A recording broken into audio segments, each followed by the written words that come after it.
Hey guys, welcome to Solo ReacTalk. Today I'm going to be reacting to Star Wars vs. Warhammer 40K episode 26, Renegade Destinies, made by the YouTube channel AFanWithTooMuchTime. Yes, if you want to check out my previous reactions, sorry, my nose is still acting up. if you want to check out my previous reactions to the other episodes, remember the playlist card is going to be at the top here. Just click on it and you'll be able to access them. If you want to check out the original video as well as AFanWithTooMuchTime's YouTube channel, the links are going to be in the description below. 2 weeks back now, yes, it was Star Wars vs. Warhammer 40K episode 25, Herald. We got introduced to a new character, Canoness Leandra, and her music. She's busy playing music and fighting against the clone troops.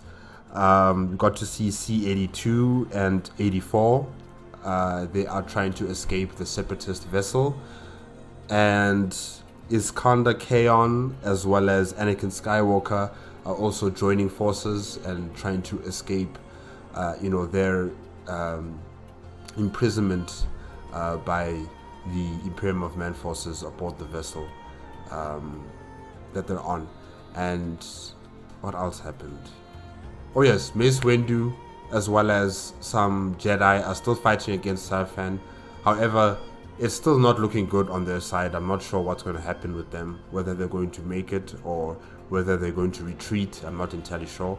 And yeah, basically that's what's been happening. Oh yes, and Foreigners and Nerva, they're on the Imperial Knight. They're trying to operate it. Well, I should say Nerva is trying to operate it. And this is something that you would consider to be heresy. Allowing someone who's not part of the Mechanicus of Mars, aboard an Imperial Knight, and that is Foreigners. And she is also controlling this machine without the proper procedures and rites and incantations that need to be done to appease the machine spirit before using the machine, the Imperial Knight. So there's a lot of breaking of rules and standard procedures and what is expected of someone who belongs of the Mechanicus to do before using any form of machine. So yeah, Nerva is breaking the rules and hoping that she doesn't get into trouble later on. I guess we'll just have to wait and see what happens next in that storyline. And yeah, Iskandar Kaon and Anakin Skywalker, I think they're going to be the best of friends. I really do think they're going to become the best of friends. Alright, let us continue with episode 26, Renegade Destinies. Alright. 3, 2, 1, go.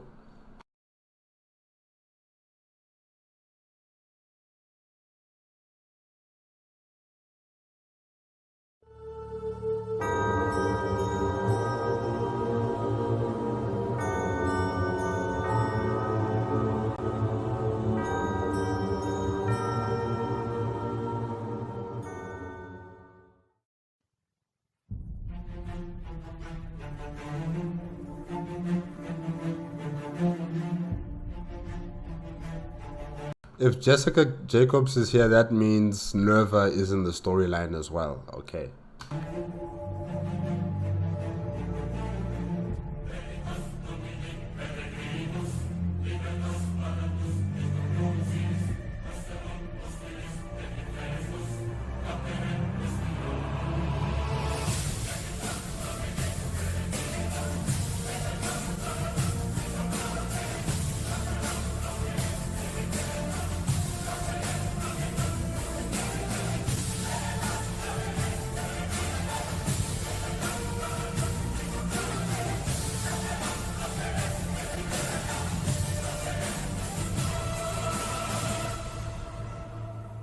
Inquisitor Tarweiler stepped out from the shadows of the now vacant outpost and into the steel shimmer of the Axumite street.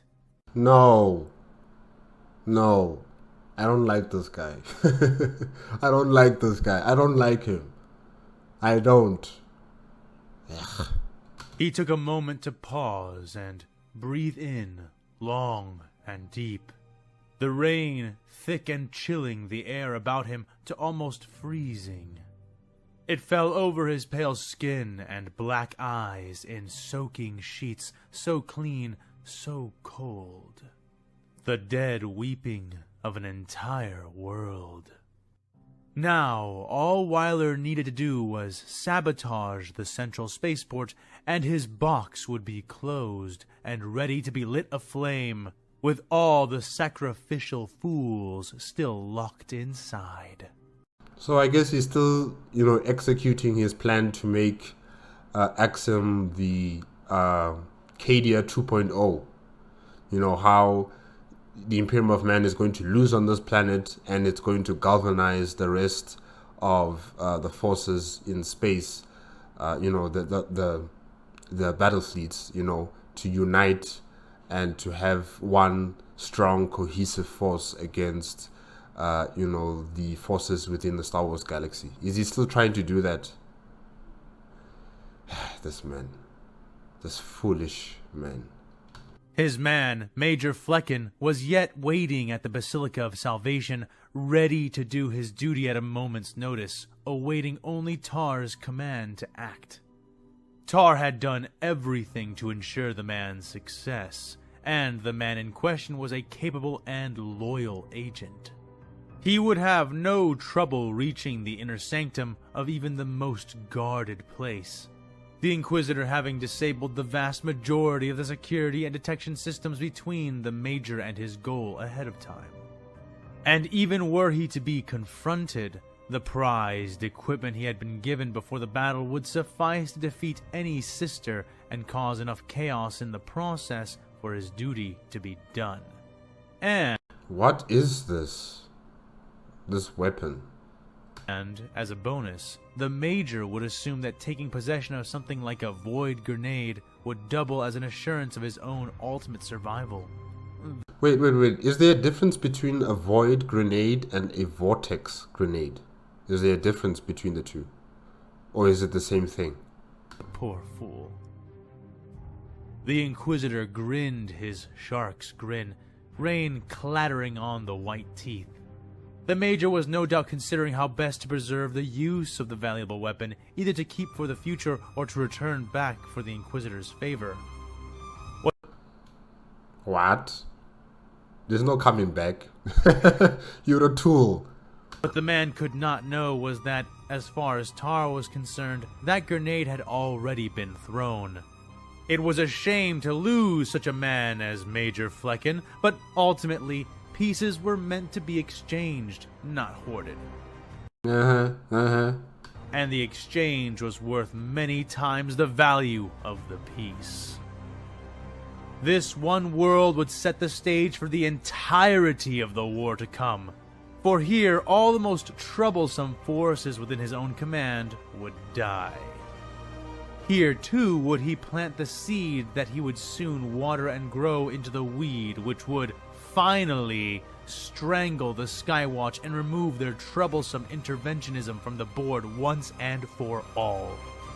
Feeling a triumphant eagerness surging within him, it was all the tall Inquisitor could do to stifle the burning urge to hurry his two companions along as he turned back to watch. The technically excommunicated Magos and Tar's own pet Daemon host made their way out the door he had just exited through, and into the downpour. The Magos was a tall, thick, writhing mass of arms and mechadendrites. Though he hit it well with the fashion of his deep red robes, he had a centaur-like lower body, though he rarely deployed his back legs when it was not required of him. Wow.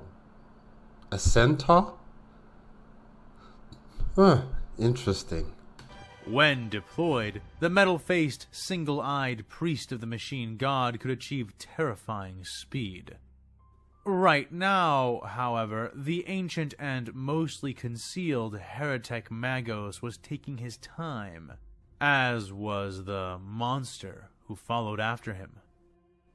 "We are nearly done," Tar Wyler yelled through the rain. Magos, summon the gun cutter. Our next destination is the central spaceport, he said. Omni Kraden Gamma nodded stiffly in response, the hem of his red, emerald-lined robe wagging in the downpour, mechanical eye flashing as he did as he was bid to. The daemon host, a foul and enslaved being known as Jackaranica Centhurak Tres Vaniac, was still contenting its attention by licking his bloody lips and fingers, making no, I'm sorry. I cannot with that name. I'm sorry. We'll just cut it with what? Jackal? Jack? Jock? Yeah. That name was just too long. I'm sorry, AFanWithTooMuchTime. No ways. No ways. I'm so sorry. I can't with that name. The Inquisitor wrinkle his nose at the beast. This, in turn, prompted the once man, now monster, to look up and sneer, licking the gore more slowly from its talons and slicing its own tongue in the process. Though the sight nearly drew a cringe from Tar, he affected nothing but disgust, and the host revealed nothing but sadistic pleasure in the casual attempt to disturb him. Your every defiance is just another turn of my blade, Jackal. Yeah, Jackal. Okay, thank you. Jackal. Oh my gosh. Phew. What a name. Do not forget, you have already earned one penance for yourself, which will be enacted when we return to the prison. The Inquisitor warned his demonic slave. It began to growl in response, the sound like distant animal screams. But the black eyes of the Inquisitor did not so much as flinch, promising ever-mounting punishment before the vile unthing collapsed to its knees and cowered in open submission. Tar flashed a shark-toothed smirk and turned away from it, his mind consumed with thoughts of the future and all its treasures. The gun cutter arrived soon after, slicing through the falling rain and smothered light with the loud roaring of burning thrusters. The jagged craft screeched overhead and began to circle, looking for a clear place to set down. The Inquisitor found a deep frown setting onto his maligned features, regarding the meandering form of his ship with a growing suspicion. He and his entourage were standing beside a clear stretch of road, easily large enough to accommodate the gun cutter's length and width. So why not hurry up and land here? Something is wrong. Magos, connect my Vox to the captain. The longer he spins in the air, the more chance there is that he, and thus we, will be noticed. Tar said, turning once more to regard the tech priest.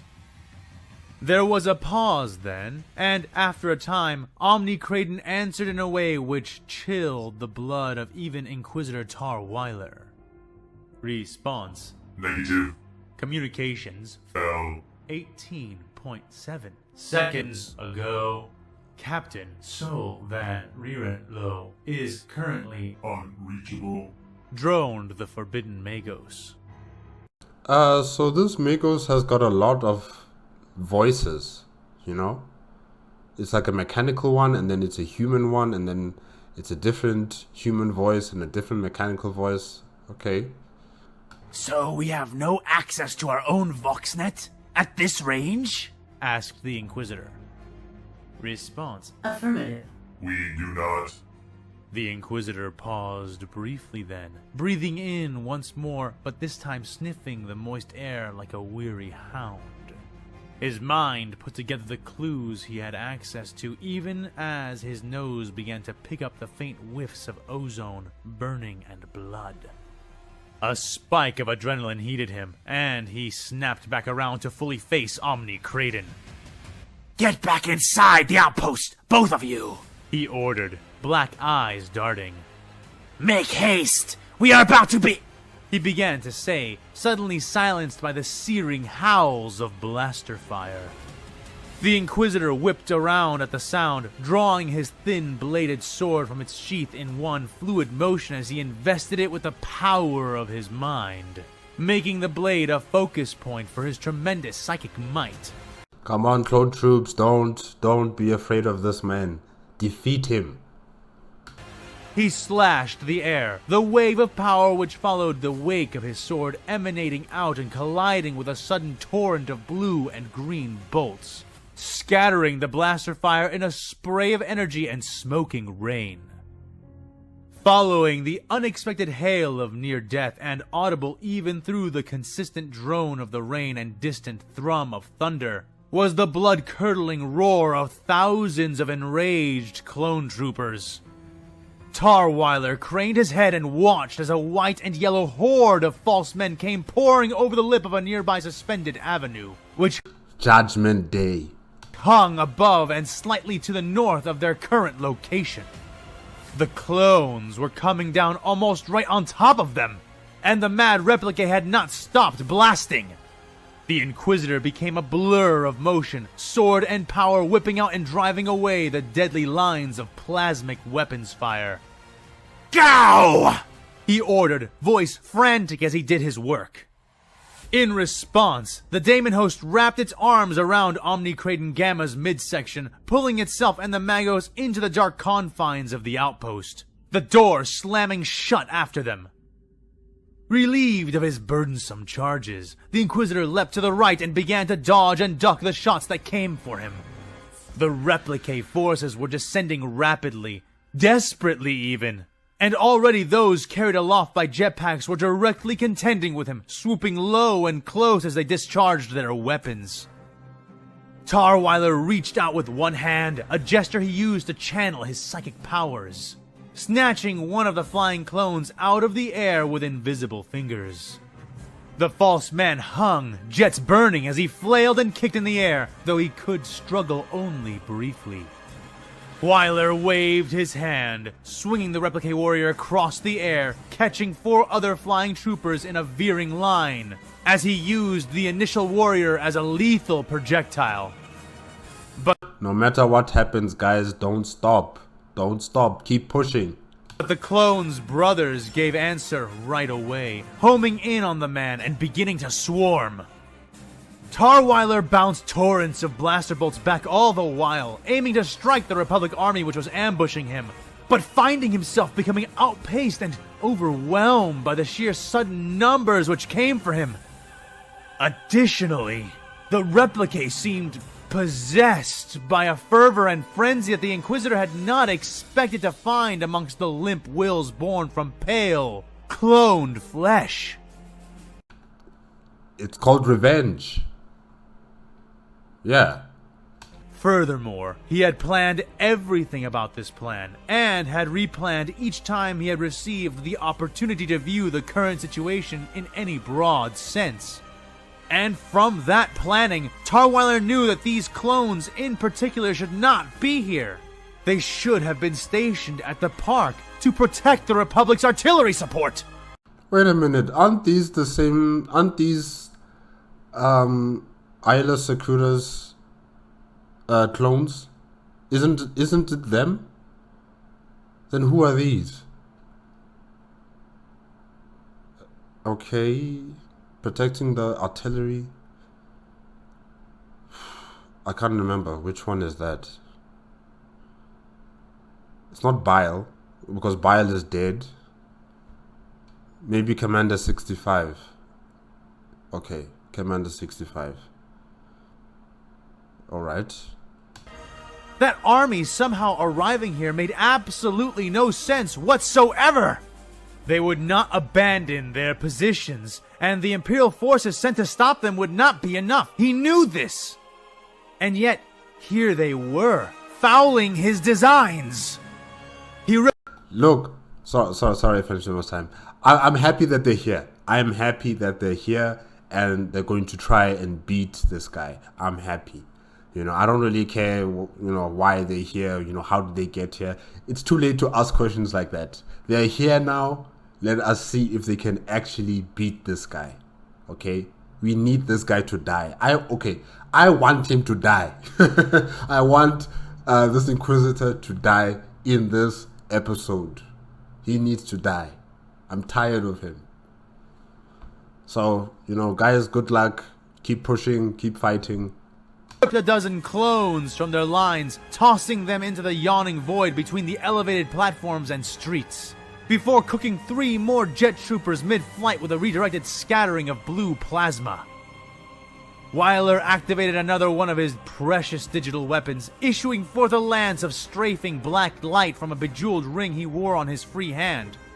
But as he watched the energy rip mercilessly into the charging clones, he realized that he could not hope to kill them all, and his attempts at forcing them to rout, or at least cease their advance, had been revealed to be blatantly fruitless endeavors.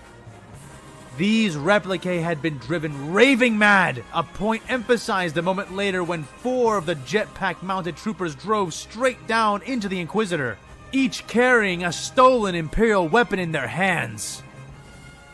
They flew in for him like competing buzzards, their knives, swords, and axes falling upon Tarwyler from all directions. The hubris of it scalded Tarwyler nearly as much as its effectiveness, as he found his sweat mingling in thick rivulets with the rain, before he scattered it, driving up his own abilities as he accessed more and more of his hidden warp strength. He bent his body, as well as the fabric of reality, as he slipped and slid around the 4 strikes, his black blade licking out across arms and shoulders like a serpent's flickering tongue. Their weapon-bearing limbs came away in arcs of red and white. And as the replicae reeled back, Tarwyler pursued, taking the heads off 3 shoulders, shocked to find his 4th strike evaded. The clone there ducked his sword and, with his remaining left arm, caught the falling axe he had been holding with his now severed right arm and slashed. Wow, you guys are... this is hectic. This is... Wow. I'm happy. I'm still happy that you guys are pushing and you're fighting against this Inquisitor and you're pushing him back and you're putting him into a corner and he's becoming desperate. Yes, I like that. I do. But maybe you guys need to make a new tactic. I don't know. Having a direct attack against this Inquisitor doesn't seem to be working as well as I would have hoped, So yeah, maybe a different tactic. Yeah. Because I'm just reminding myself of Major's Dominus, how she just ripped apart the clones who were fighting against her. So maybe you guys just need to redo this battle plan. I don't know. The following parry sent the Inquisitor stumbling, his sudden lack of balance haunting him instantly as he felt pain and heat blossom across his back, shoulder, and left knee. He was sent to the ground, barely maintaining his grip on his weapon, whipping the blade about wildly as he fended off the continuing raining assault. He tried to rise, but was too busy preserving himself from death by blaster to stop the one-armed clone from running him down, kicking him hard in the chest with an amount of strength he simply could not have had. Tarwyler slid back, his transit across the wet steel street fueled by the force of the replicae's blow, coming to rest only once his back collided with the wall of the outpost.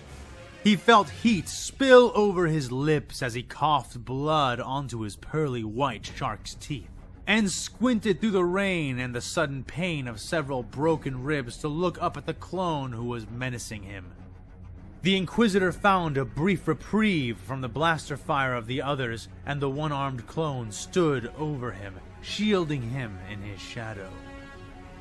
Tarwyler growled through stained fangs and made to lift his sword, but the clone stomped on his hand, pinning it down and breaking some of his fingers, kneeing the Inquisitor in the face. The Imperial gasped under the force of the blow, feeling a tooth chip before he was backhanded, hard with the remaining clenched fist of the replicae, which still held tight the power axe it had eluded. Tar spat more blood and coughed, crying out in defiance as the axe swung up and came down, burying itself deeply into the wall beside the Inquisitor's head. He's lucky. These clone troops were the ones who were exposed to the vortex grenade, right? That Major Lazarus, threw towards them, right? These are the clone troops that were exposed to it. And that means they are exposed to chaos, and, they're being influenced by chaos, and they're being given power by chaos, if I can say that as well. So these are like chaos clone troops. Crazy. Okay. Wow.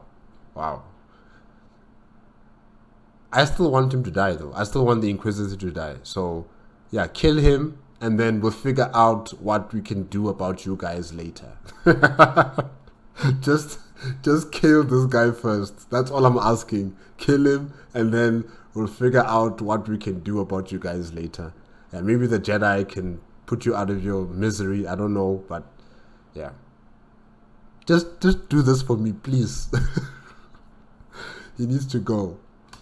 He felt the pressure lift from his broken hand, and his sword being kicked away as thick armored fingers wrapped around his throat and lifted. The replique was shorter than Tarweiler, yet left him dangling as he lifted the Inquisitor up into the rain. The clone wore no helmet, and from his eyes seemed to pour a steady stream of red blood. But it was not this, nor even the continuing flow of crimson essence which exited from the replique's missing right arm, which most concerned the Inquisitor. It was the burning, flaring orange and red malice which he saw glowing like embers in the false man's eyes. Chaos!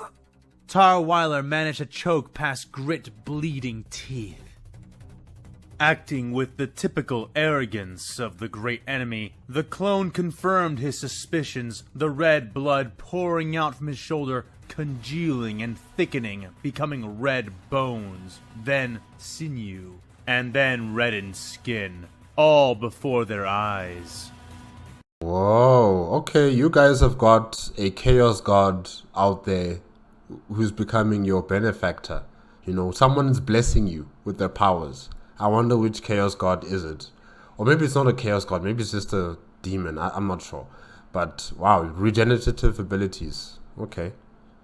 The clone seemed almost as shocked as Weiler was, opening and closing his new muscular limb before taking it and wrapping his freshly forged fingers around Weiler's throat, drawing him in closer towards the replique's bleeding face. He did not speak, and yet one word resounded so loudly within the mind of the transformed clone that Tarweiler could not help but hear it echoed within his own. A call, a summoning, a name. A fell name. A daemon's name. But not a daemon that the Inquisitor knew anything about. The name was powerful, primordial, yet alien and unknowable. It was a name which held within it thousands of years of intense conflict, malice, and boundless, thirsting ambition. The name pressed into him mentally as the fingers around his throat dug deeper and deeper into his pale skin. Tar groaned, resisting both with his psychic might, yet finding that to halt the progress of one, he needed to permit the advance of the other. His mind alone was not a great enough force to overcome the hands of this cursed clone and the weight of its new malign god at once. He felt his strength failing, and tried to call out, only for his voice to catch in his throat, unable to force itself up and out of his paling lips. The replique grinned its own red monster's grin, before it was suddenly struck hard across the face, its head snapping back violently as a bolt round took it in the temple, before a line of more micro-missiles ran down its body, each exploding loudly. So does that mean Commander 65 is dead? Or was that just another clone trooper? And who is saving Inquisitor Weiler? Clone was sent sprawling, as was Tarweiler, though to the Inquisitor's credit, he rolled himself into a low crouch, psychic force freezing and deflecting the rain which fell on and around him. The replicae around him raised rifles and began to fire, but not at him. The gun cutter swung in the air, engines scorching the rain into thick mist and steam, its turrets laying fire into the mass of clones. Bolters and heavy bolters on full blast. Even this carnage did not dissuade the Republic warriors, who only roared back at the flying craft as they leveled rifles and returned fire. The Inquisitor did not allow shock to stun him for long, calling his sword back into his grip, holding it now in his left hand to spare the broken digits on his right, before getting up and running to skid and shelter behind a sloped embankment beside the outpost. He felt a cold, defeatist shiver run through his body as he flipped himself around and looked up. You survived, Weiler. You survived. Somehow, some way, you survived. Body flat against the side of the slope as he watched the cutter, hull blazing and guns firing erratically, spin out of the air above him and crash somewhere across the avenue from him, its collision rocking the suspended street. He tightened his grip on the blade in his hand, waiting and watching grimly as the rounded, white silhouettes of the replicae began to crest the lip of the embankment, long rifles aimed down towards him. Their white and yellow helmets shone in the dim light that penetrated the curtain of rain, glowing more brightly as shining, arcing balls of light came into view over their shoulders.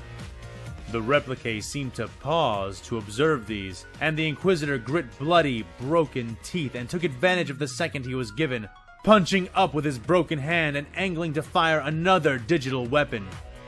Yet before he or the clones above him could open fire, another hail of weaponized death crashed into the false men standing at the lip of the slope, scorching and burning them, forcing the clones back. You are lucky. You are so lucky, Weiler. Tarweiler. You are so lucky. The sudden volley of lasfire had the Inquisitor spinning around, his wide black eyes reflecting the sight of speeding chimeras and running guardsmen, who hit the base of the embankment at a run, charging or rolling up with the roar of engines and the war cries of humanity. The Inquisitor was stupefied. He had no idea who these people were even supposed to be. How could he have misplaced the position of yet another armed force of this size? The whole affair had him questioning how in control he really was, the sentiment only deepening as he heard the precise words of their war cry. "For the Emperor! For the Imperium! For Saint Gaxian!" They screamed into the rain as they poured in from around him, almost trampling Tar in their haste to meet the enemy in battle. Saint Gaxian? Okay.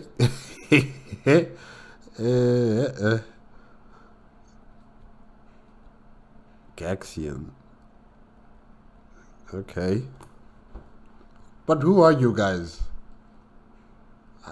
Am I supposed to remember a saint called Gaxian? I can't remember. I really can't remember. No, I don't think I've heard it. Huh.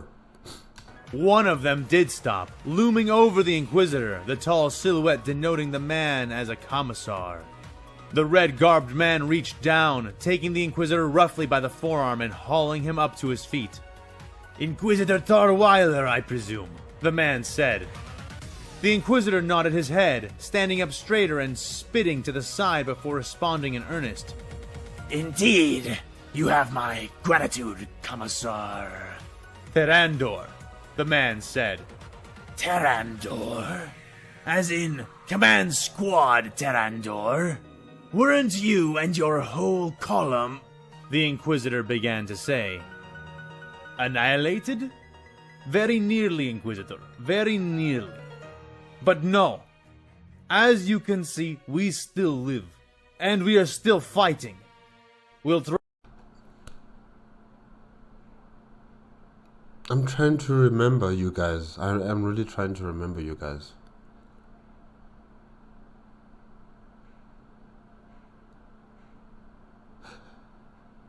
I'll have to go back to my previous episode reactions.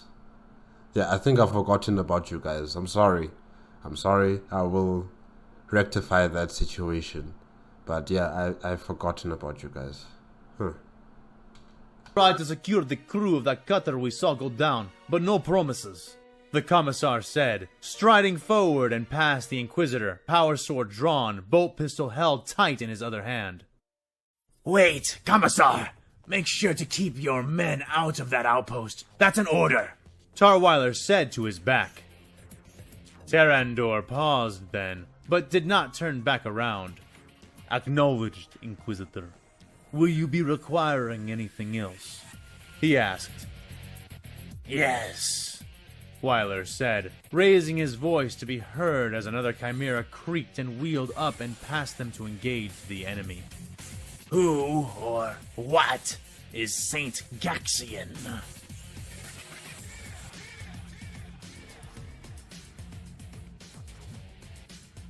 AFanWithTooMuchTime, I'm sorry, like I've forgotten about Saint Gaxian or this particular Commissar and his forces. I just, or maybe this is the first time that I actually see them and hear about them, but I don't know. I'm not sure. I'll have to just go back to the previous episodes. Okay. Wait, who's Trashy? Clone Force 99. Oh, okay, yes. Trashy's the servitor. Okay.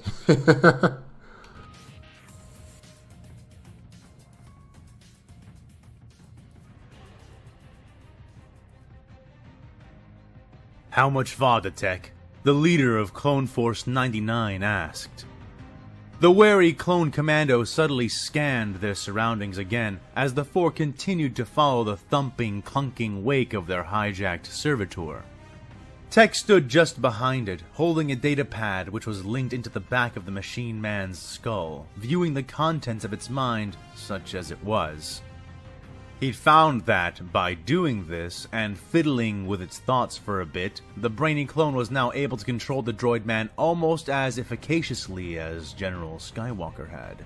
It also allowed him to view the route they were being taken down. The squad was inside a narrow hallway, wide enough for the three of them to walk abreast. They passed in twos with the servitor leading the way. They would occasionally pass a few servants or crew, but they went mostly unnoticed, and thus far were unquestioned. Gradually, they were finding themselves among more and more red and bronze effigies and icons, the symbol of a human skull split halfway between being bone and cybernetic being one of the most common. Are you sure you should be doing that so openly? Crosshair asked, just less than calmly. The common crew and inhabitants of the ship seemed utterly unconcerned, and, indeed, frightened by machines and technology. They did not question R2-D2, and I doubt they will question this. Tech said, speaking as though he were helpfully informing the cantankerous sniper. Doubt? Well, that sounds like strong judgment when it comes to risking our cover. The tall clone snapped back. We needed a way to control the droid man now that the general went off on his own. Deal with it, Crosshair. And Tech, what about that ETA I asked for? Hunter said, interjecting before Wrecker thought of something unhelpful to add. The clone smiled and stood back as they rounded a corner. I think we are just about here, Sergeant, Tech said. Before them, the corridor widened and ended with an enormous door. It was massive, metal, and engraved in glorious fashion with the half-metallic, half-organic skull symbol they had found before. But they were not alone.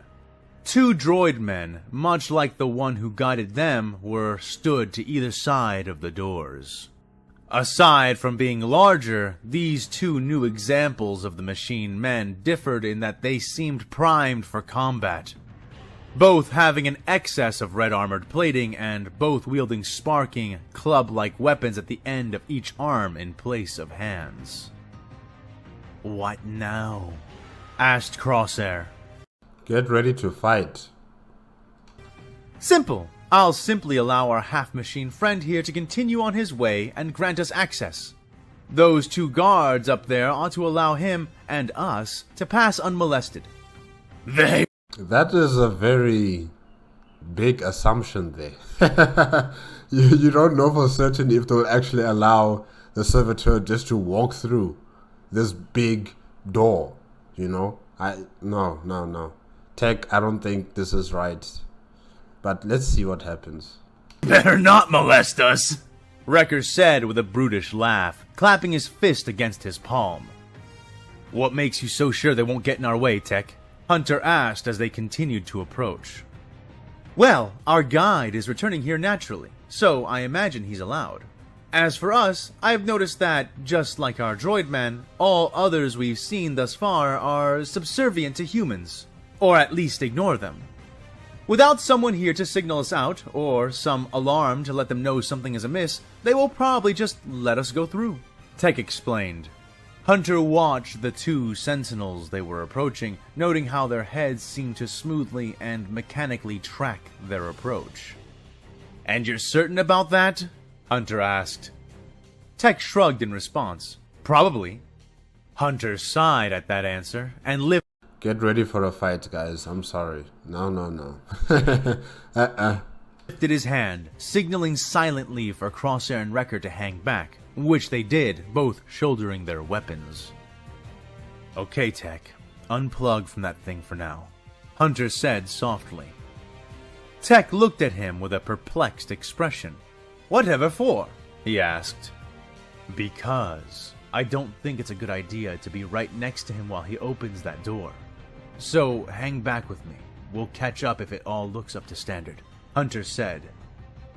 Tech shrugged, but did as ordered, unplugging his datapad from the back of its neck and allowing the servitor to progress several feet in front of them before resuming his approach. The guards tracked their guide, following the closest person to the door, but did nothing as the droid man trundled up to the access panel in the front of the entryway, using a jack on his sucking arm to interface with it. Hunter and Tech stood back, waiting, their brothers doing the same behind them. Some time passed, and then there was a chime, and the door hissed and slid open. Tech smiled. "See? Nothing to worry about," he said as he started forward. He was halted as the two sentinel droid men to either side of the door unleashed horrible half-man, half-mechanical screams and leapt from their positions, both landing near their brainwashed guide. The trash-sucking droid man was beheaded by the first sparking strike of the assailing mace hands. Well, goodbye, Trashy. But the two attackers did not stop after just that, ruthlessly beating the docile man-machine into sparking paste before jerking their faces, each one crammed with optic sensors, in the direction of Clone Force 99. "Trashy, no!" Wrecker cried from behind.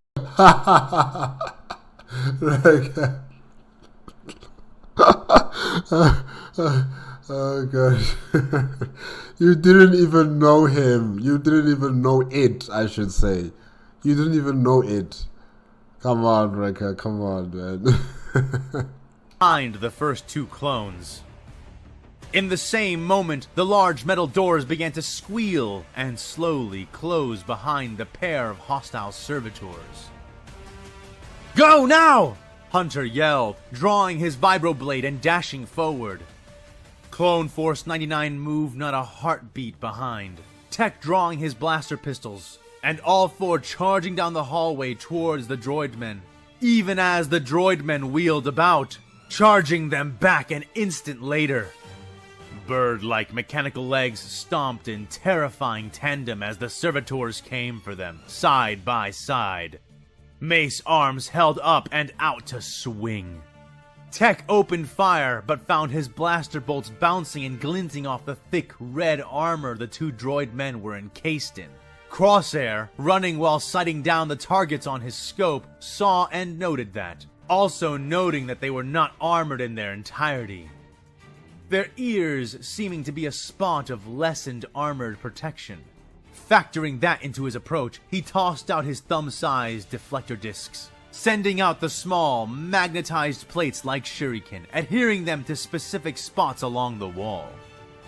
He hardly waited after tossing before firing his shots, aiming at the discs he'd thrown, causing his blaster bolts to bounce off the walls on either side of them. The blaster bolts went wide before bouncing back in, striking both servitors on the outward-facing sides of their heads almost simultaneously. Quite impressive. Wow. Armored enough to survive the shots, but not enough to avoid staggering and crashing into each other. Hunter and Tech made running leaps, clearing the man-machines in a single bound. Hunter taking the head off of the leftmost one in the process with his vibroblade, cutting through the thing's craned neck with one precise slice. Crosshair likewise leapt over the heap of man-machines, the single intact servitor managing to rise halfway to its feet, before Wrecker kicked it in the head. His Katarn-class battle armor cracking loudly against the ceramite plating of the servitor just before its head was sent careening into the ceiling. That was for Trashy! Wrecker spat. Wrecker, hurry up or you'll end up like Trashy. Crosshair called, getting the big man's attention just in time. The large doors slid shut a second after Wrecker squeezed past, the four taking quick stock before looking around. The area around them was vast, and seemed like some chaotic mishmash of a religious temple and a mechanics bay or laboratory. The ceiling was high, and the space was crammed with arcane machinery, leaving all four clones gawking for a couple moments. Whoa, I bet I could make a really loud echo in here, said Wrecker. What now? Asked Crosshair. Good question. Tech? Added Hunter.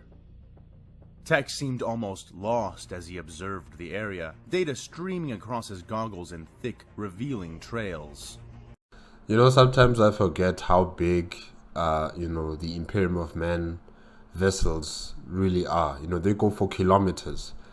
So this place, the internal space within these ships must be quite vast and just huge compared to how you would see vessels in Star Wars, how compact they looked. Even the Star Destroyers or any vessel that's the size of a cruiser or a battleship, you know, inside the walkways and the different rooms, they look quite small, they look quite manageable, you know, and the only places that have got huge spaces, for instance, like in the Venator, is the hangar bays. You know, that's where you'd see a lot of what's going on the ship, and you'd see the different types of fighters that would be docked there and being repaired and everything like that. That's where the big space is. But in this ship,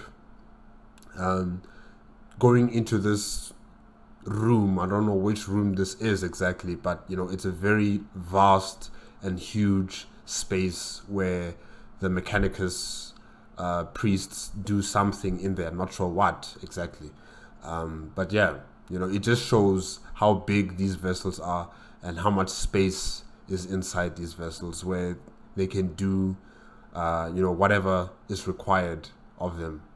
And yeah, it's quite impressive. Tech? Hunter asked again. What? Oh, right, the brainy clone said, snapping back to the mission. Now we find an access terminal, and find out where they are controlling the bomb on an axis. Then we disable it, recover the general, and extract, he informed. Right. Stay close, and keep your eyes sharp. Just finding the general after this is going to be a chore. So let's not waste any time. Let's locate that access terminal, said Hunter, and without another word, Clone Force 99 proceeded into the bizarre machine temple.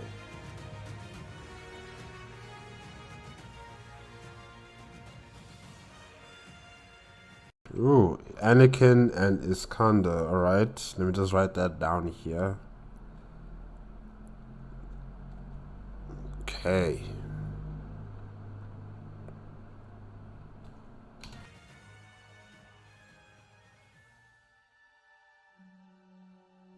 Void yourself, said Shala, her voice loud enough to be heard over the senseless bleating of the dampeners which sat nearby. The screeching voxes forced most words to be understood by lip reading, but not those words. "Oh, come on, Shal, you lost fair and square," said the sneering, one-eyed man who sat across from her. "Void yourself," she repeated, enunciating visibly and strongly with each word, making sure Gojin could read her lips, Shala's cold eyes regarding her fellow blank with nothing short of obvious contempt. "Well, you did agree to strip if you lost the game," said Jogna, the broad woman smiling no less lecherously than one-eyed Gojin. Hello? What's going on here? Shala's face reddened the barest amount. She was reminded again, as she almost constantly was, of what the others in her unit preferred to and were encouraged to do whenever not on duty. Encouraged? They're encouraged to strip? Hey. Normally, just the sight of her would repulse other beings, and touching her was a cold experience, no matter how warm she actually was. But not here. Blanks could not feel their own blankness, and so it followed that they did not feel that of others either.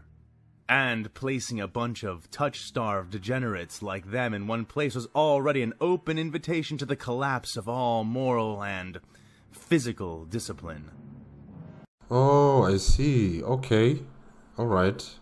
Well, yeah, blanks can't find love in other people or intimacy or, any form of romantic relationship with normal people, if I can say that. And the only people they can find any form of connection is with another blank. Huh, okay.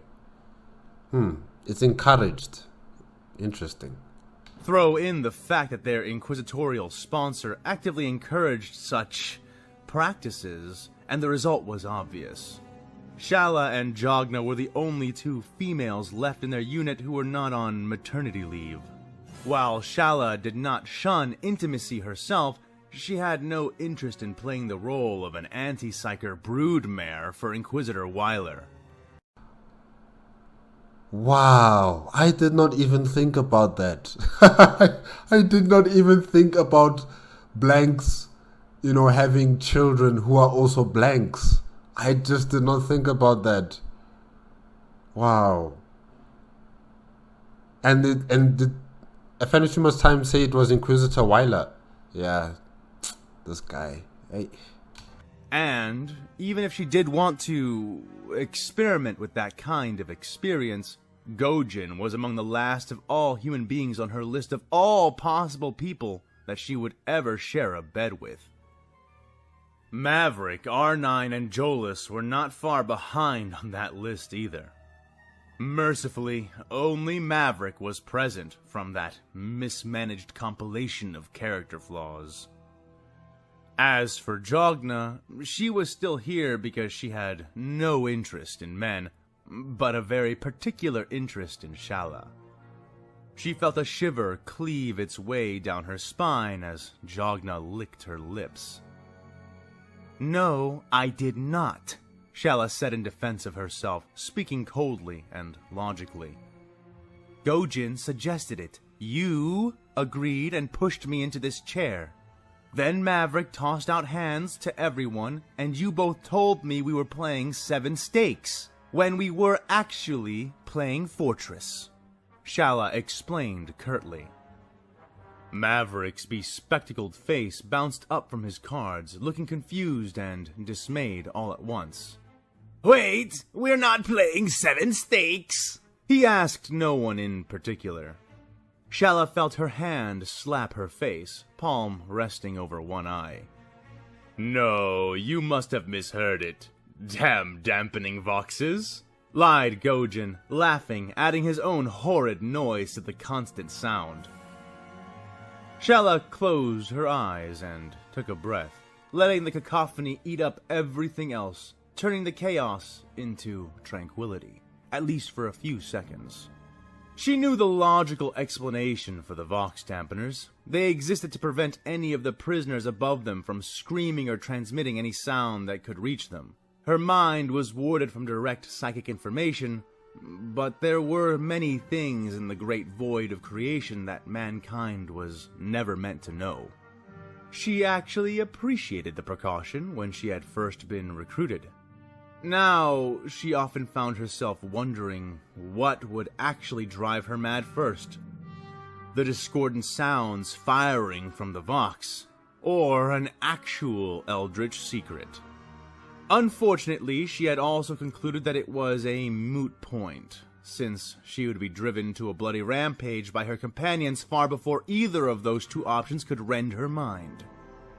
She opened her eyes, returning to the irritating chatter she had been forced to be a part of, only to find herself staring at something she did not understand. Gojin was gasping, coughing. The smell of burning human began to filter into the room. Gojin sat directly across from her, his chair almost leaned against the wall, the emergency alert switch sitting beside his head. A large, red button adhered to the steel behind him by wires, cables, and metal paneling. There was something coming out of the wall now, piercing through the back of Gojin's chair and through his chest. A blue beam? Anakin Skywalker and his lightsaber. Oh yes, they did say that they were going to cut through the walls or the ceiling of the imprisonment to escape. Yeah, I think Iskandar said that he had to use his lightsaber to cut through the wall or the ceiling, so they're doing that right now. Oh, okay. It was like a humming bar of energy. Like a blade of melta discharge held suspended in time. But one thing was clear, and becoming clearer by the second. It was killing Gojin. The sound from the Voxes was such that Maverick and Jogna, who had been staring at her, had not even noticed the emergence of the blade until it looped in a circle, slicing open the wall of the room and taking off Maverick's arm at the shoulder as it did. Gojin died, falling into 4 pieces as he was bisected and delimbed by the weapon's arc. His Damn, Anakin.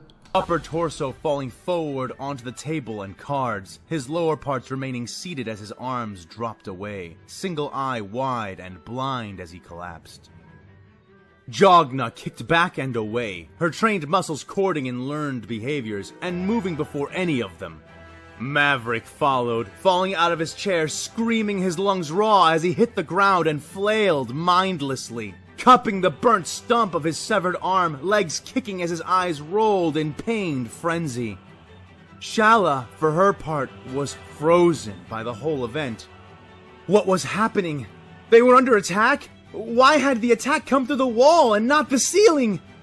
Her thought process was cut down as the blade withdrew from the molten circle it had carved, the slice then ejecting outward, blowing Gojin's scattered pieces away, along with the table and chairs they had been sitting at. She would have been among those things that were tossed aside, had Jogna not grabbed her roughly by the hem of her uniform and hauled her out of the path of danger. Shala flinching at the sensation of the wind whipping off the makeshift metal battering ram that had nearly crushed her. Maverick rose then, still screaming as he pounded his fist into the alarm button on the wall, slamming it again and again. But no alarm sounded. The box had been nearly bisected by the blade of blue light which came through the wall, and the damage had been sufficient to disable the button. Still, there was another button in the room. Shala felt herself thinking distantly. Another alarm switch by the door. But she had barely finished thinking that before they were under attack again. Maverick folded in half, sliced all the way through by a man holding a blue blade. a scar under blonde hair, eyes fierce and almost luminous. He whipped his arms around, his blade of heretical light scything through the surrounding dampeners and bringing them to silence. "Get the alarm! Get the alarm!" Jogna bellowed, tossing Shala backwards towards the door as she reached for the pistol and knife at her belt. She managed to get her blade free, raising in time to watch it be hacked in half by the strike of the intruder, who cut through the steel effortlessly, dividing Jogna's face in half with the same movement, and this is reminding me of Revenge of the Sith. You know, when Anakin Skywalker was just,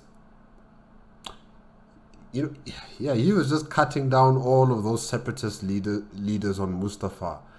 And, you just see bits and pieces just falling on the floor there and there, people screaming and begging for mercy. Lord Sidious promised us peace. We only want peace. Wah! Yeah. It's reminding me of that. Killing her instantly. But Shala did not see that happen, scrambling on her hands and knees towards the door, breath rasping out of her in desperation.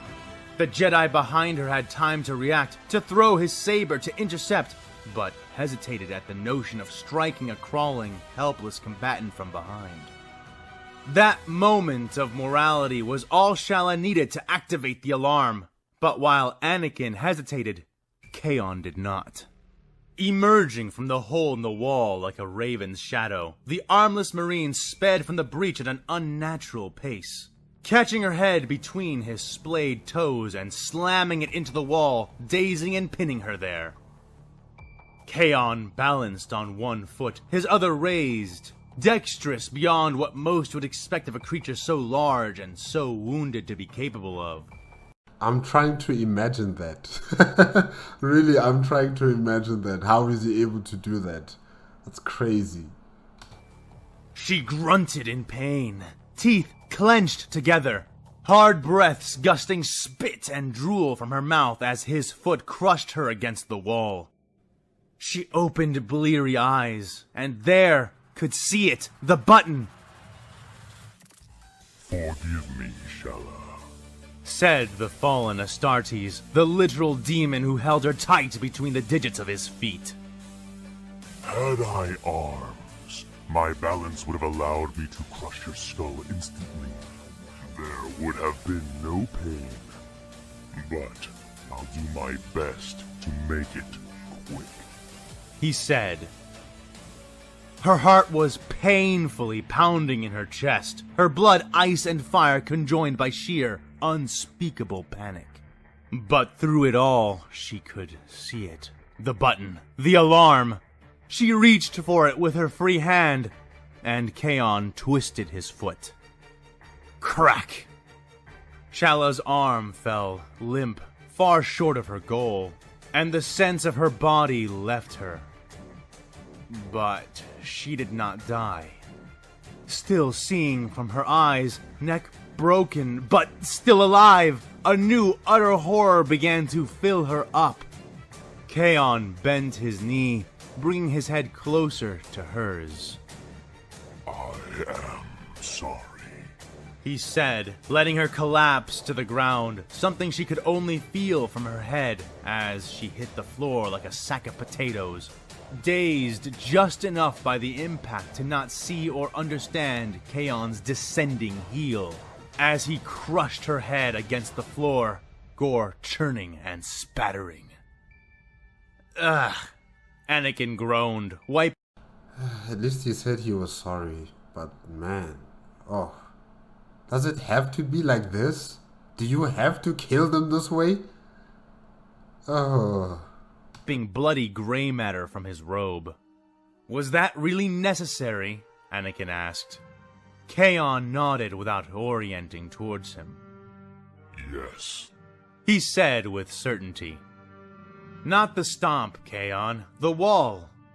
I could have just cut us out from the ceiling, and it would have taken us 3 minutes instead of 15, Anakin said, rolling his shoulders and flexing his legs. "Perhaps.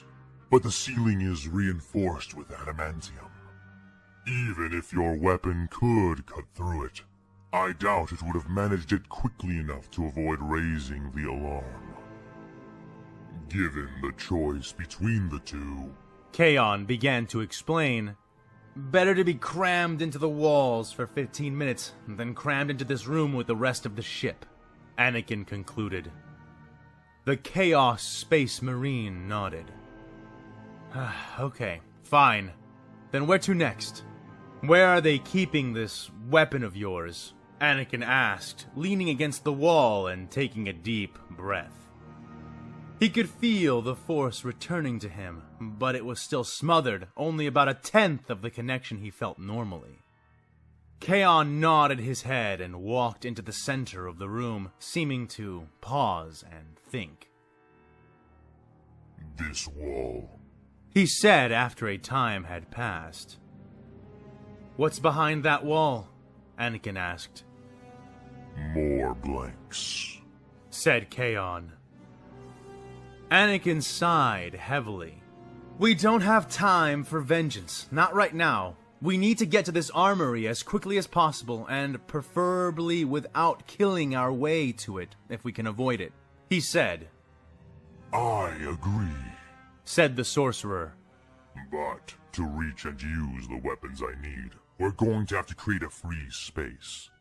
Even the bodies of these blanks are still suppressing our abilities. Killing them all will be the bare minimum of what we will require to escape. There is no other way. Seriously? Even killing them is not enough. Meaning what? You must cremate the bodies? You must throw them into acid? Hey, this is a nasty business. Explained. Anakin shook his head. This will take too long, and besides, each time we breach and attack a room, there will be a chance that they raise the alarm. And then it's more or less over, he reasoned. Again, I do not deny it. But that is a chance we will have to take. Unless you can think of another way of clearing the warp suppression from the area around us. Kaon countered. Anakin paused at that, thinking, and only growing more frustrated as he came up with nothing better. All right, I see no other way.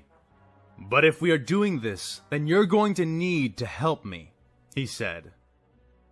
Kaon raised his eyebrows over his stitched eye sockets. I thought I already was, he said mildly. No, not like that. You said you were, like me. Warp-sensitive person, right? Anakin asked. Kaon nodded almost without thinking. Yes, but now... He started to say, now you have these rods pushed into you that are keeping you from accessing it, Anakin concluded. Again, Kaon nodded. Then it's obvious what we have to do. We have to pull them out, said the Jedi, reaching for one such rod protruding from the man's shoulder. Blind Kaon did not realize what he was doing right away, not until he sensed the movement near his body. Wait, General, do not touch them! He barked out, but too late. Anakin's gloved hand wrapped around the black metal, gripping it tightly, but before he could pull on it, it pulled on him. The effect was almost instantaneous, making the Jedi sway in a sudden, dazed fugue. He had the distinct feeling of being a vessel filled with himself and now rapidly draining into the rod. What was this metal? What he had taken to be some kind of element suddenly struck Anakin as undeniably technological. Yes, he could feel it. This metal, this black stone, was not mystical in nature, nor was it even an element of any single material. It seemed not to move at all as it drained out his soul. But the Chosen One could feel the buzzing, the churning, the maze of microscopic complexity within the rod. The black metal or the black rods or black stone, right? It's been created by the Necrontyr, right? It's the same types of black stone pillars that were found on Cadia, right? I'm just wondering, how is it possible that the Imperium of Man was able to acquire this material? Did they make it, or did they find another blackstone quarry where they can excavate this material and use it? I'm just wondering, like, how did they acquire it, or did they get it from the Blackstone fortresses? Because I know that's also made out of the same type of material. So yeah, I'm just wondering about that. Like, where do they acquire this Blackstone material? Yeah. Which seemed to physically drag his force potential within, biting like a swarm of 1 billion ants, all acting with an intelligent design, but lacking intelligence of their own. Kaon jerked away, but Anakin's hand was deadlocked around the bar, and he pulled them both along as he did. General, let go! You will drain yourself beyond recovery. Release me, now! Kaon roared, shaking his shoulders yet still unable to dislodge him. Kaon! What is this? Anakin growled through grit teeth. These rods are Blackstone. They can empower or completely subdue any psychic presence they come in contact with. You need to let go, or you will be of no use to either of us! The Marine growled back. But Anakin was barely listening by the end of his scolding. Sagging against the Chaos Space Marine, breath rapidly becoming shallow. The rod was devouring him. He needed to escape it, but it truly felt as though his soul were dragged out of him and forcibly flattened. He puffed a hard breath out through his nostrils, before straightening and pulling as hard as he could. Kaon roared in pain, falling to his knees as the rod was hauled on, its cold length remaining firmly buried in his flesh. Anakin yanked once and then twice, but his hand refused to let go and the Blackstone would not budge. Why was his hand malfunctioning like this? His other hand was opening and closing easily, and Kaon did not seem to be suffering from this kind of effect. So why, he thought to himself? Was it because his hand was mechanical? Was it reacting somehow with the technology of the rod? With that thought, Anakin changed his tactic. And how deep are these rods inside Iskandar, How deep are they? Are they like, I don't know, are they small or are they extremely long? I just need to know.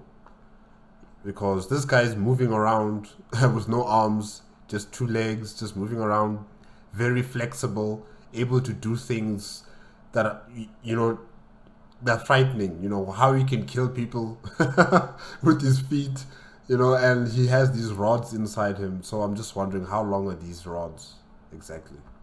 Calming for a moment and closing his eyes, shuddering from head to toe. These rods were machines. He was sure of it. He could feel it. And if they were machines, then he was certain he could tamper with it, reprogram it even, if not just disassemble it. He reached out with his mind, going towards instead of away from the rod, entering within it voluntarily. The sensation was like being covered in meticulous, cruel swarms of insects, each one going to work on him, devouring and reducing his connection to the Force, separating him. He had only seconds. What are you doing? Kaon barked. Be quiet! Anakin snapped, eyes closed, face lined with concentration and dripping with sweat. The metal hand creaked, tightening and tightening, overloading as a stream of metaphysical power moved down through it and into the rod. Power built within it, but it was not the strength of the force which made the difference, but the mindset of the user. Memories of crafting circuits, of insulating parts, of learning what had never been taught, filled Anakin's mind.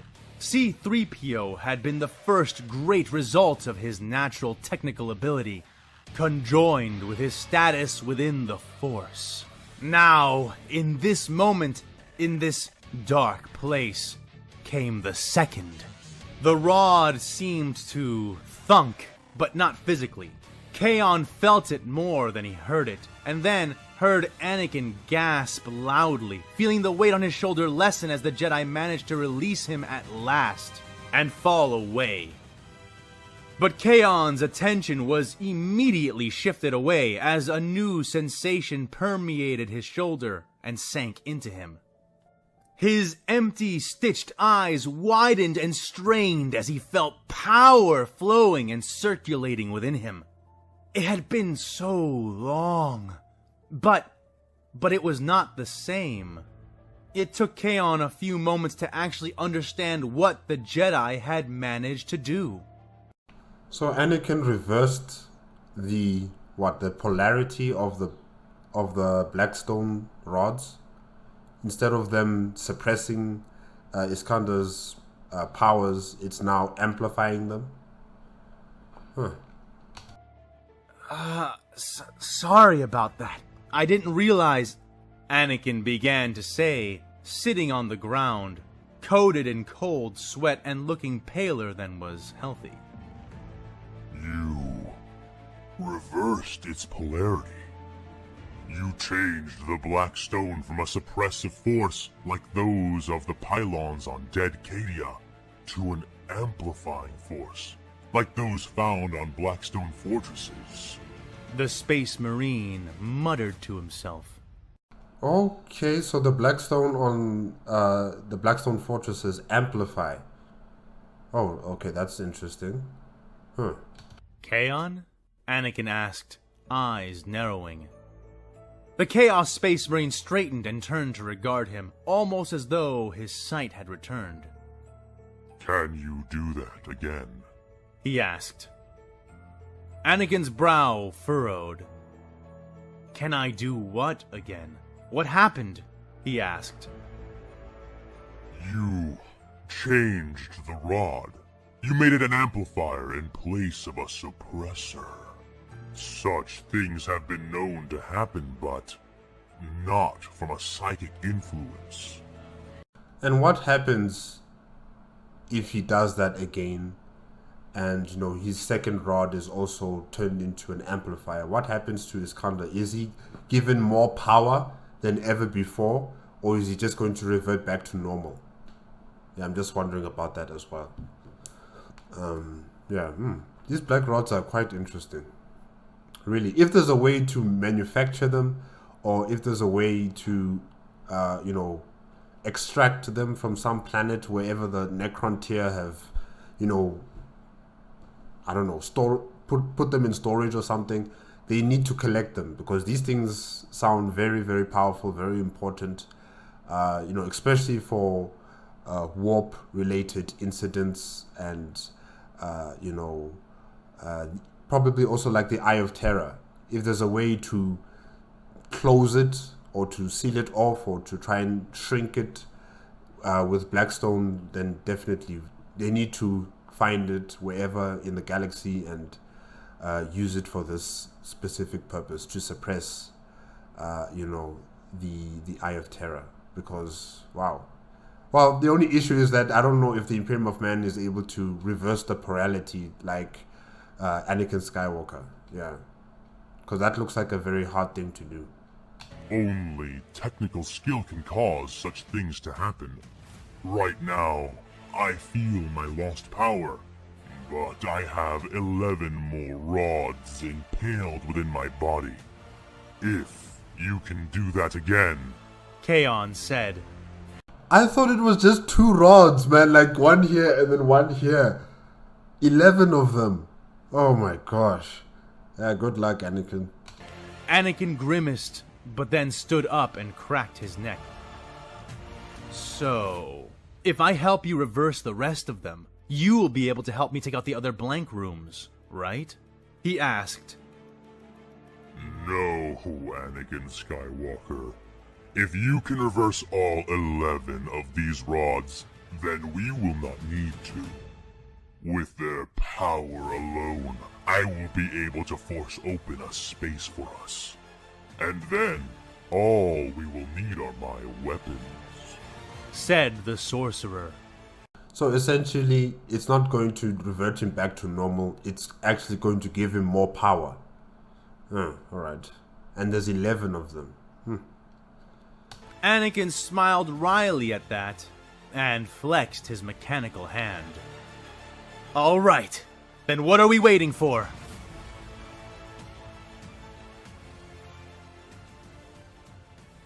Nerva. Okay, alright. Let me write that down here.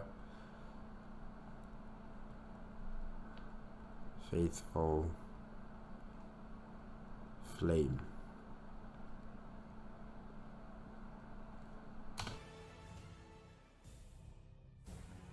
The tech priest was guessing, literally flying by the seat of her pants at this point.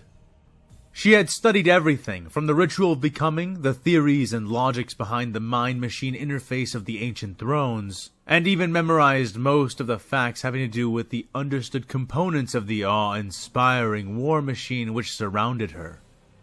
But what she was attempting now was nearly heresy. Yet, for the sake of the machine cult, Nerva was willing to risk it. After all, the ritual of becoming was, by her reasoning, not sacred in and of itself, but rather it enabled the sacred work of her machine. So, attempting to speed it up, or skip it entirely, wouldn't break with true dogma, would it? We're about to find out. We are about to find out. Good luck. She pushed such encroaching thoughts out of her focus, closing her eyes in the same moment. Sin or not, she was committed to her course of action. She needed this night up and moving, and she needed it to happen in a matter of minutes, not hours. She could feel the weight of the guardsman sitting on top of her, could feel him shifting around as he failed to make the seating more comfortable, despite trying to. Behind her head, dendrite couplings and mind interface units extended out from the command throne, moving through her dark hair and finding the input ports which ringed the back of her skull. You're about to enter into the Matrix. One by one, they hissed and connected, each mechanical serpent seizing a socket with circular jaws and sealing tight around it. There was a cold sensation then, as she was linked into the data exchange system of the night, not unlike the sensations she received when coupling to a local noosphere. With her connection now secure and confirmed nominal, she waited for just a moment, listening for feedback, for the soul which dwelt within the machine, but, as she expected, it was unresponsive, almost silent. Farness shifted in the darkness, and the battle raged outside, but beyond those muffled sounds, there was something else, whispering. Nerva resisted the urge to fidget. She knew what came next normally. Hours and hours of waiting, as the psychic impressions and neural echoes of countless former nights burrowed their way into her skull and became a part of her. Perhaps an even larger part of her than who she was now. But there was no time at all. Swallowing and squeezing her closed eyes until light shone in her blindness, she did something that her master had warned her never to do. She did not wait idly, meditatively, as the machine spirit began to feed her the knowledge and imprints she would need to become its master. Instead, she reached backwards towards the mechanical mind of the faithful flame with her own, serpent-like in the suddenness of her assault. She acted as she would while performing a mind intrusion on a hostile enemy, and by that hostility, Nerva found herself swallowed up into the mind of the machine, like a shadow cat leaping headlong into a ravine. The darkness she found waiting for her there was blacker and deeper than any the human eye could process, becoming a blindness which devoured the very concept of sight and color.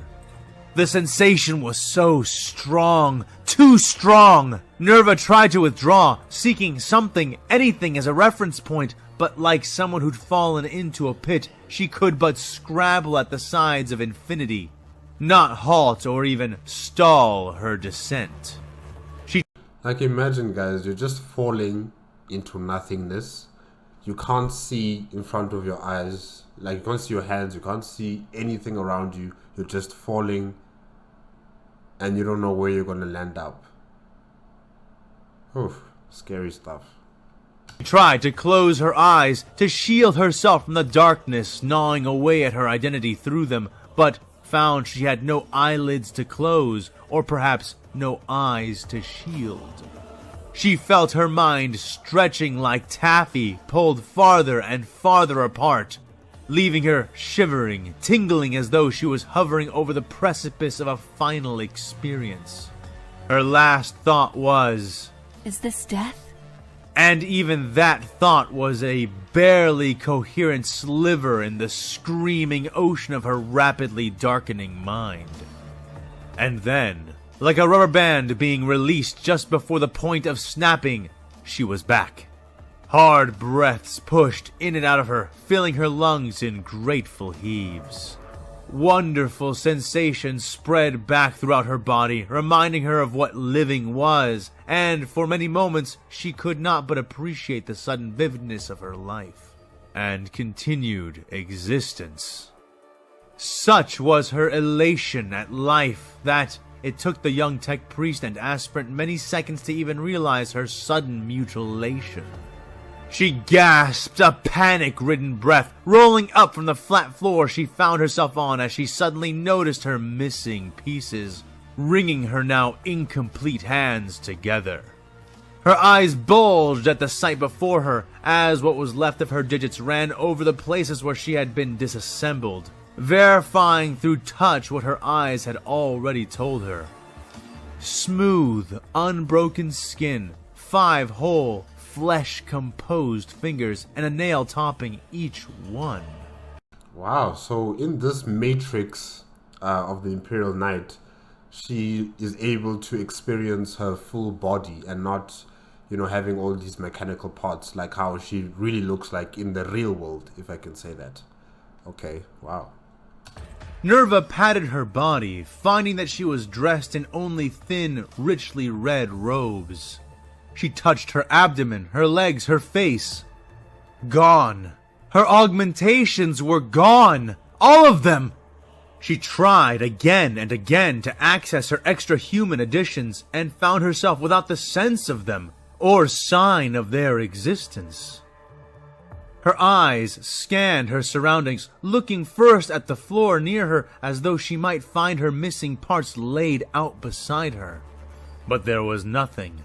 A black, glossy floor of obsidian-like composition stretched out endlessly around her, and an equally black void yawned wide across each horizon, leaving her in darkness. She tried to cycle her vision into the infrared and then ultraviolet spectrums, but found her eyes unresponsive. Yeah, we don't do that here. We don't do that. We can't do that as human beings. We can't. Alright? Never. Instinctively, her thoughts twitched and moved to run a full systems diagnostic, but again, nothing was there to receive the command. Also, we don't do that. We don't. Suddenly, a weak flashing caught her, the soft pulsing of a line of runes visible in her vision. Faded, almost imperceptible, the line read, "Intrusion Alert," in soft, fuzzy red lettering. Comprehension filled Nerva like molten steel filling a mold. She was, even then, still interfacing with the night. This whole space was a mindscape she had been pulled into. You're in trouble. It doesn't recognize you. Intruder alert. The tech priest stood cautiously and marveled at the incredible finesse of it. She had almost no sense of her true body at all, and even her most intimate mind augmentations were being blocked and numbed out of her perception with limited exception. Her fingers felt just like fingers, and the detail in each sensation of it was crisp and completely real.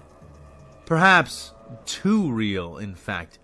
She could not recall having such a fine sense of touch, nor such clear vision. Nerva breathed in again, appreciating the rush of false air into her digital body. The temperature was comfortable. The gravity was a perfect match for Terran standard, at least so far as she could tell. But much as she was impressed by this mindscape, she was also short on time. Straightening, she looked about again, searching for any sign of the plain void, seeking the center of the machine's mind, seeking access. She almost fell backwards as she turned around and found that something had come upon her, silent in spite of its size and nature. She cried out in a way which was somewhat less than dignified, but recovered quickly, taking just a few steps back from the towering form before her. An enormous silver throne had stealthily materialized behind her, its backrest rising up into lance-like spires of metal. The throne would have been smooth, but for a haphazard pattern of deep, rectangular cuts of varying sizes and dimensions, which coated the entirety of the throne itself, giving it the appearance of an incomplete puzzle. Yet, more interesting than the odd nature and design of the seat was the being which was seated upon it. Looking small, almost toy-like amongst the enormity of the throne, was a silver-skinned child dressed in a white robe. The robe was pristine, embroidered with electrum runes Nerva could not read, and woven around its wearer, being composed of a single, wide and long sheet of cloth. The one who wore it was small and seemingly crippled, missing their right arm and left leg, as well as a part of their head and face, and several fingers and toes as well. Okay, wow, alright. Is this like the machine spirit of the Imperial Knight? Is this the representation of the machine spirit? The amputations, if that was indeed what she was meant to interpret them as, were odd in the extreme. Each one was covered in smooth, unbroken silver skin, implying no wounds were ever dealt or blades ever actually applied. And yet, the perfect lines and edges of each missing, rectangular portion of the being's body denoted a very clear, artificial removal. In fact, the more she considered it, the more it seemed that the being itself was artificial in nature and not just in truth, as everything here would be quote-unquote artificial, even her own current body. Bald, smooth, and androgynous, the creature was a beautiful rendition of the human form, save for the asymmetry created by its odd missing pieces. As if very intentionally signaling itself out as a machine spirit. She drew in a sharp breath, her emotions finally catching up with the directness of what she was attempting. Then she froze, clamping a tight control over her every errant thought and physical impulse. The tech priest watched the spirit, and it stared at her in return, unblinking and expressionless. Her human form reflected within a single blue eye. The other was missing, along with a large rectangular portion of its head and face. I am Nerva Sharp 370Z, she said, standing tall and rigid, face perfectly placid. The being tilted its head slowly, its lips trembling, as though it may speak or cry, before its neck gradually twisted back to its original posture, all words unspoken. She did not blink, and so the sudden change of scenery was even more jarring. In one moment they had been within a void of glossy black, and now they were somewhere else, bright, white, sterile. Her composure nearly broke, but true to her discipline, she remained still. Only slowly moving her head from side to side, absorbing her new surroundings with eyes that trembled from the effort it took her not to react. She was within a laboratory of some kind, a sleek, pale space filled with smooth desks and elegant, almost Xenos machines. Banks of what Nerva took to be impressively sized cogitators hummed in small fields around her, each machine submerged in tranquil pools of sky-blue coolant. Above her was a high domed ceiling composed of viewing windows, and all around her worked men and women dressed in white and pale blue gowns.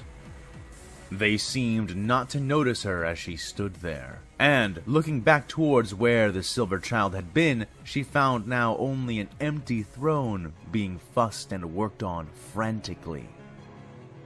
The entire lab quaked then, metal squealing and glass tinking and shattering. The tremor was more than a little alarming, but from the way in which the men and women around her continued to toil without pause, she guessed it was not the first one, and that its origin was no mystery to these people. Is this like the past memories of the previous pilot of this Imperial Knight? Is this what we're, is this what Nerva is experiencing right now? She's experiencing like the past memories of the previous wielder of the Imperial Knight.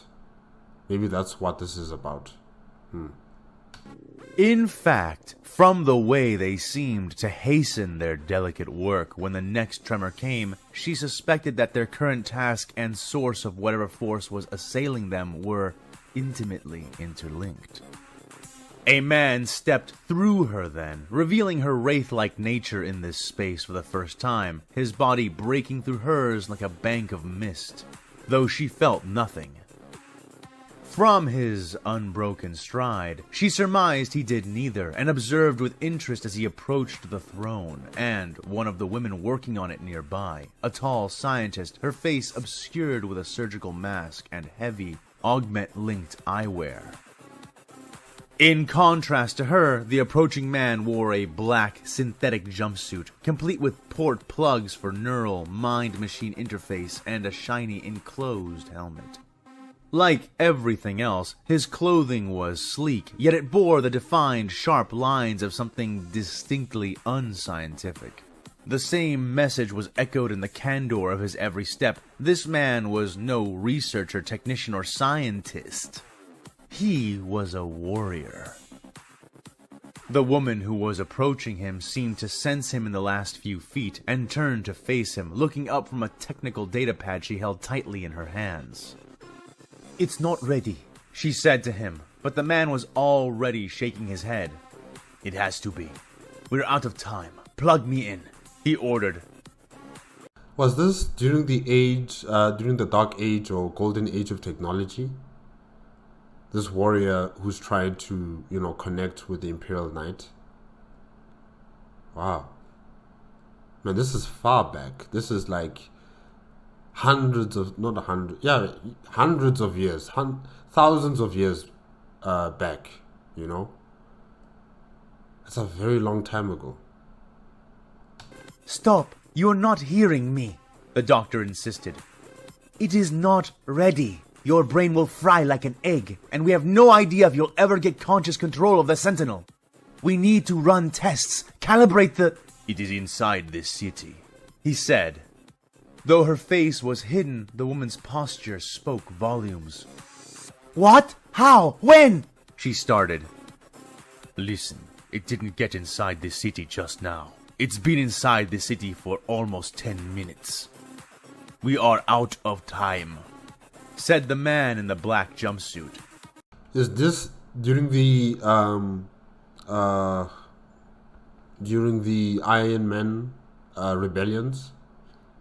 You know, when humanity's AIs started to rebel against them and began this war between humanity's creations and humanity themselves fighting in this war of attrition. Is this the time period, or is it a different time period? I'm just wondering about that. Okay. Why didn't you... Fine!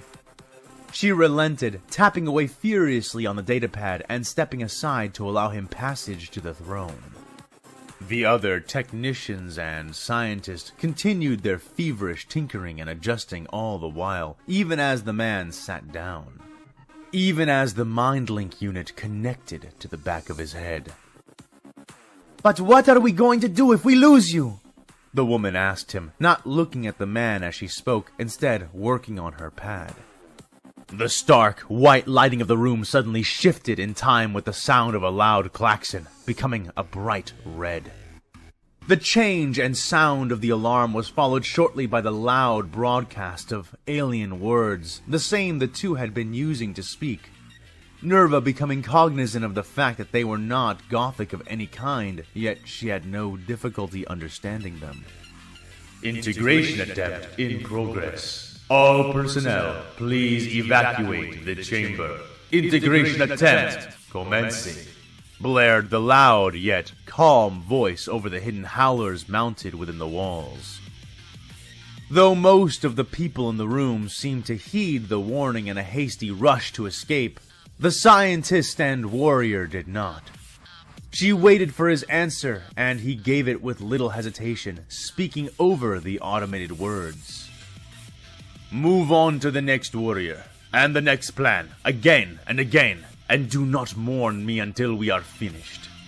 Do not mourn me until we have won, he said to her, voice grim as he gripped the armrest of the throne tightly.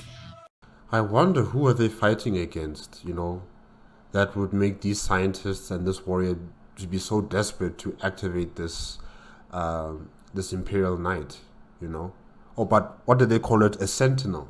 Yes. Wow. And that's what I'm thinking, maybe it is the Men of Iron, or it could be something else. Mechanical fissures ripped open across the room, swallowing desks and chairs, machines and tools. It opened perfectly around the throne, and a moment later, Nerva could see why. Most of the floor withdrew to reveal a massive pool of the sky blue coolant, and the gargantuan form of a humanoid war machine dwelling within. It ascended on mechanical servos, rising to meet the throne, even as the throne slowly began to sink towards it. All the while, the scientist stood and watched the pilot, standing on a sliver of the floor, a pre-designated space to serve as a thin but dangerous walkway across the lake of thick, pale blue.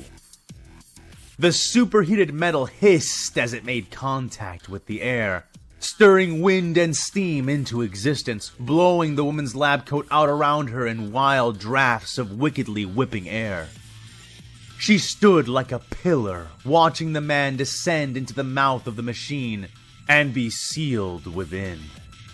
And then, pain! Nerva maintained her composure as best she could, teeth gritting, eyes closing tight as her hands balled into fists, nails sinking into her palms. Still, she remained upright. She stood, and she did not scream. But the pain! The pain!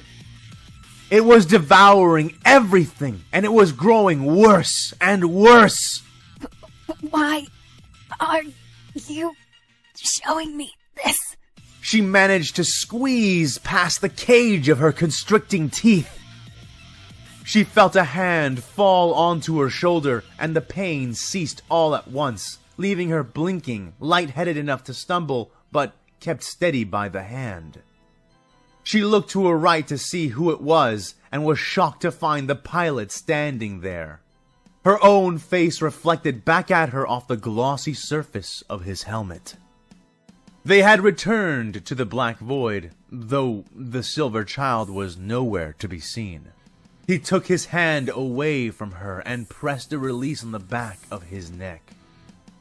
The helm hissed and clicked, and he pulled it away, revealing a handsome, middle-aged face, framed in a beard, mustache, and hair of bright orange, holding a pale face and gray eyes. "You are being shown this, aspirant, as a mercy," he said to her. She turned to fully face him and stepped away. A mercy? That pain was mercy? And what am I supposed to take away from that kind of mercy? Nerva asked, breathing heavily as she attempted to rein back her control. "Your life, Nerva Sharp 370Z. I am the memory of Amunak Pental, the first pilot of this night, and I died attempting the mistake you are about to embark upon. There is no way to rush the integration. A human will is simply not powerful enough to withstand it. Go back. Return to your true flesh. Escape this fate while you can, for it leads not to salvation, but to painful death. Go back," he said to her. Nerva shuddered, considering him for only a few moments before firming her jaw and spreading her stance somewhat. I cannot, she said. The words gave her further strength, and she fixed defiant eyes upon the failed ghost of the first night.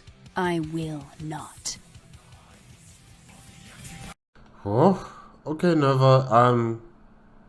But I just don't know how you're going to, circumvent this particular situation. The integration process has to go through.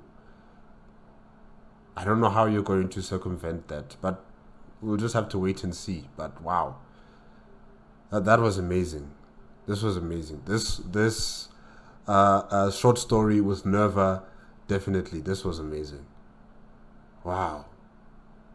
All the way from the golden age of technology, this man, this warrior, tried to pilot and operate this sentinel, as he calls it, of the Imperial Knight.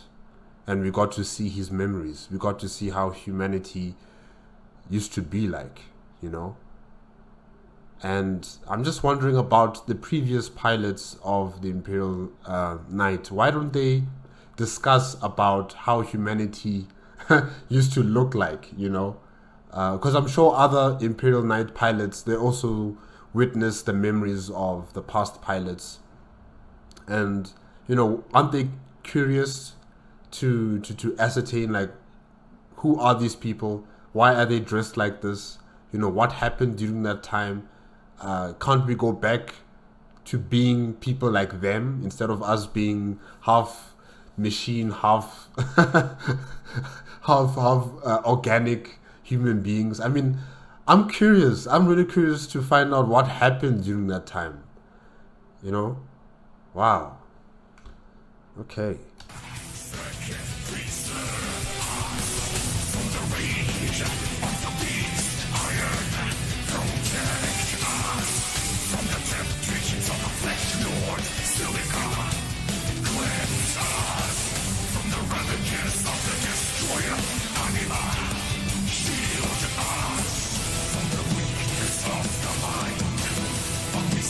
Save us from this mountain cage of biomass.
Okay, guys, yes, that's it with Star Wars vs. Warhammer 40K episode 26, Renegade Destinies, made by the YouTube channel AFanWithTooMuchTime.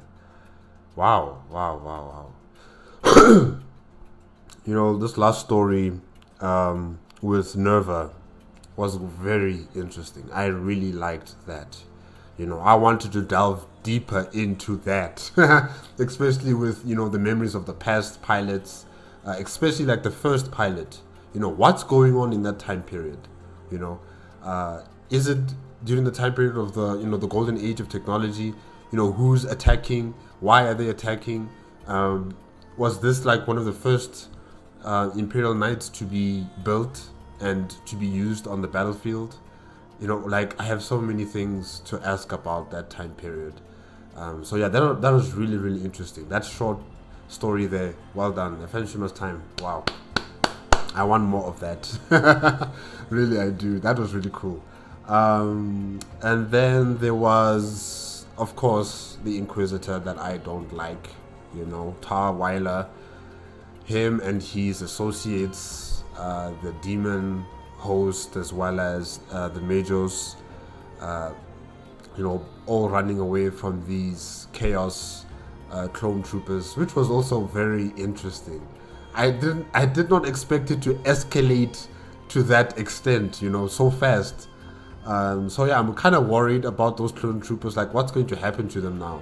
You know, are they all going to be killed by those Imperium of Man forces before they are dealt with by the Jedi or by other clone troops? I'm just wondering. But yeah, Commander 65, I think that was his name. Yeah, I don't know what's going to happen to him. Good luck to him, however things turn out for him and his troops. But it is unfortunate what has happened. You know, that vortex grenade that Lazarus, you know, threw out against them, really, that was just uncalled for. Really, it was just uncalled for. And now they're suffering the effects of that decision. So yeah, but it seems like they are being bestowed with blessings by a certain demon. I'm not sure who exactly. You know, Tar Weiler did not want to know the name of that demon. So I guess that story, we'll just have to wait and see what happens in that one next time. And then, of course, Clone Force 99 with Trashy. Trashy is no longer with us. But, you know, Trashy did what it was programmed to do. And the rest of the task force could, you know, escape through those giant doors. And now they're in some sort of room with a lot of arcane technology. I'm just wondering what is all of it, you know, all of that stuff in that room, and how is it going to connect to the bomb that's on Axum? I've yet to see the connection there. Hopefully they will be able to find the controls for the bomb in that, you know, space, in that storage space. Yeah. And then, of course, Anakin Skywalker and Iskandar. Iskandar is going to be an extremely powerful individual in the Star Wars galaxy. As those black rods or black stone rods have been, you know, reversed their polarity into an amplifier instead of a, you know, inhibitor. He's going to be an extremely powerful individual in the Star Wars galaxy. And I'm just wondering, are they still going to be friends? Because really, they do seem like friends. You know, I actually kind of like this relationship that they have. Although, yes, it's still the beginning stages, but I like this friendship that they have. So I want them to continue to be working together. But yeah, the blanks, what happened to them was just terrible. Honestly, it was just terrible. And also, you know, the fact that the only way to produce more blanks is to have blanks having sexual relations with each other to produce children who are also blanks. That was very interesting. I did not think about that. Honestly, I did not think about that. So yeah, that was something really amazing to find out right there. You know, how blanks can be created. not just necessarily in the natural sense of the way, you know, but basically a manufacturing kind of process, if I can say it like that. You know, I mean, like, the blanks can't really have any relations with someone who's not a blank, because, you know, people who are not blanks, they would feel disgusted around them, they won't feel comfortable, and they just can't stand their presence. So of course the only way for them to have relations is to have relations with someone who's also a blank, and thus that can also relate to, you know, having children. So yeah, that is really very interesting. It's just that Tarweiler has now, you know, hijacked that truth, that kind of reality of the situation, and made it into a production of blanks, you know, having blanks have children, and thus the production of more blanks is secured for his projects. Yeah, so yeah, so it's interesting. It's really, really interesting. Wow. Okay guys, I guess that's it. That is it for today with Star Wars versus Warhammer 40K. If you guys want to check out the original video as well as AFanWithTooMuchTime's YouTube channel, the links are going to be in the description below. If you like my reaction, please give me a like, comment, and subscribe to my channel. Click on the notification bell if you want to be up to date with my latest videos, and I will see you guys next week, hopefully. Okay. Bye bye.